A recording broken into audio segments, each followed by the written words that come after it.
New Balance men's mile is just seconds away.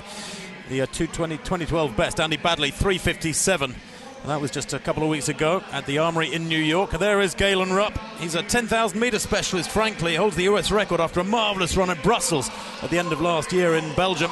He's an athlete who's still improving hand over fist under the tutelage of Alberto Salazar.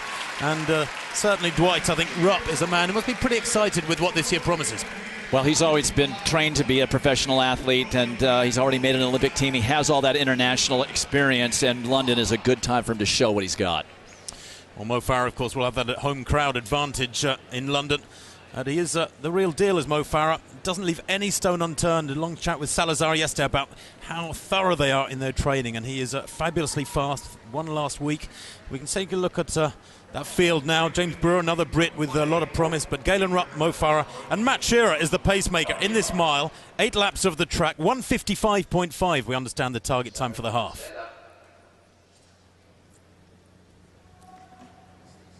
Well, Mo Farah to left of picture looking a little confused as to exactly which line he should be towing. I'm sure it's Mo's first indoor mile.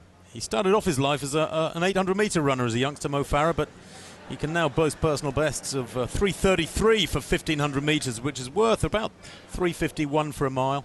Galen Rupp, well, he's close to 10,000 in 1:52 for 800, so he has good speed. Away they go then, the big figure of Matt Shearer, ideally built for a pacemaker outdoors.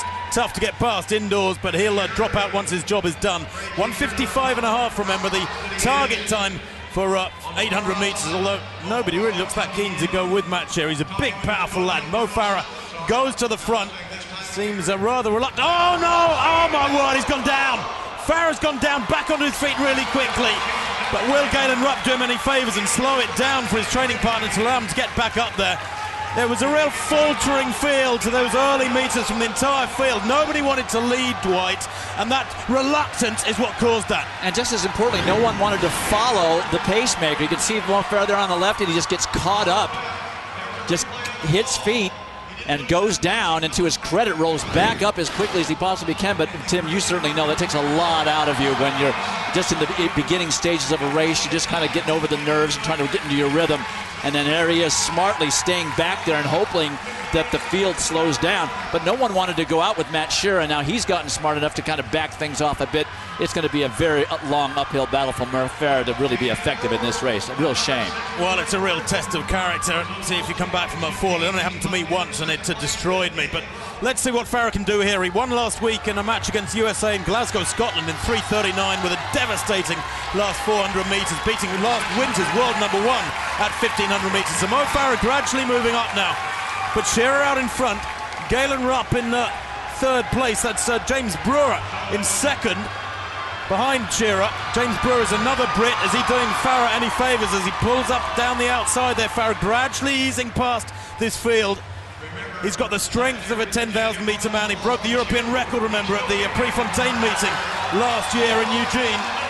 He's got enormous mental strength and good flat speed too, as Shearer drops out 1:58.45. That is a big, big favour for Mo Farah. Well, you got a double favour there because it's 3 seconds off what they asked for, but it was also Brewer is the one that he hit feet with.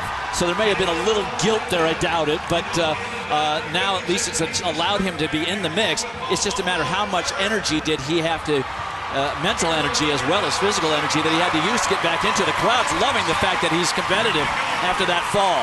3 laps to go. Galen Rupp out in front. Talk about a mental dilemma. Do you push on hard and try and destroy your teammate, your training partner, who's had a bad early race fall, or do you ease back and make it a 50-50 affair, make it a bit more fair, if you like?